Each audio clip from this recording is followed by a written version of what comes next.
Pernah nggak sih, pas lagi jalan-jalan di alam, kamu ngerasa kayak ada sesuatu yang lebih dari sekedar pemandangan?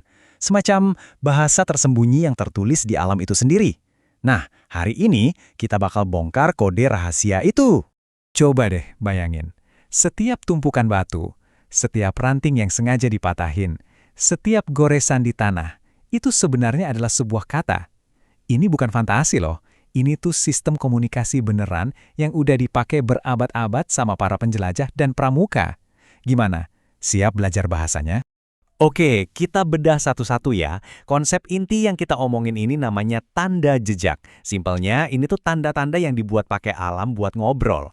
Bisa buat nunjukin arah yang bener, ngasih peringatan bahaya, atau cuma sekedar ngasih tahu, kita lewat sini loh. Ini tuh kayak sistem pesan instan versi alam liar. Nah, ini bagian yang paling seru, sifatnya yang rahasia. Ini bukan papan penunjuk jalan biasa yang semua orang bisa baca. Tanda jejak itu sengaja dibuat samar, nyatu sama lingkungan, jadi cuma mereka yang ngerti yang bisa paham pesannya.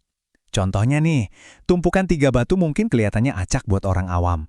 Tapi buat seorang pramuka, wah, itu artinya ini jalan yang benar. Terus di mana sih biasanya kode rahasia ini paling sering dipakai?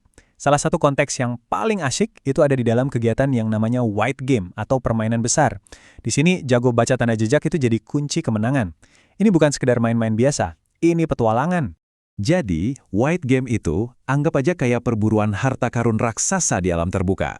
Para peserta bakal menjelajah medan yang luas, bukan pakai GPS, tapi yaitu dengan membaca tanda-tanda jejak ini buat nemuin jalan dari satu pos ke pos berikutnya sambil mecahin teka-teki di sepanjang jalan. Nah, alurnya tuh kira-kira kayak gini nih. Semua dimulai dari nemuin tanda pertama. Dari situ, siklusnya seru banget. Ikutin tandanya yang bakal ngebawa kamu ke pos tersembunyi. Di setiap pos ada tugas yang nunggu sebelum kamu dapat petunjuk buat nyari rangkaian tanda berikutnya. Bener-bener ujian kecerdasan dan ketahanan. Dan jangan salah, tantangannya tuh bukan main-main loh. Kamu mungkin harus nerjemahin pesan pakai kode Morse, bikin simpul tali yang rumit, atau bahkan nanganin simulasi pertolongan pertama. Ini benar-benar nguji otak, keterampilan, dan kerja sama tim di bawah tekanan.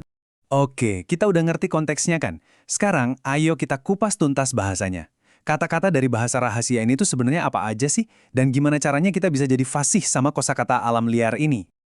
Yang bikin bahasa ini keren banget tuh, dia pakai apa yang udah ada di alam. Tanda dibuat dari batu yang ditumpuk, ranting yang sengaja dipatahin, rumput yang diikat jadi simpul, atau goresan simpel di tanah. Kanvas kamu, ya seluruh hutan itu sendiri. Nah, penting nih buat dicatat. Ada 2 jenis tanda utama. Tanda arah, ya sesuai namanya, itu GPS kamu. Ngasih tahu buat belok kiri, lurus, atau ngasih tahu kalau kamu udah di jalur yang benar. Terus ada tanda situasi, ini fungsinya kayak buletin berita. Ngasih peringatan soal bahaya, atau nandain pesan penting lainnya kayak ada sumber air di dekat sini, atau berkemah di sini aja. Tapi, ngapain sih repot-repot belajar ginian? Emang seru. Tapi sebenarnya ada makna yang jauh lebih dalam di baliknya.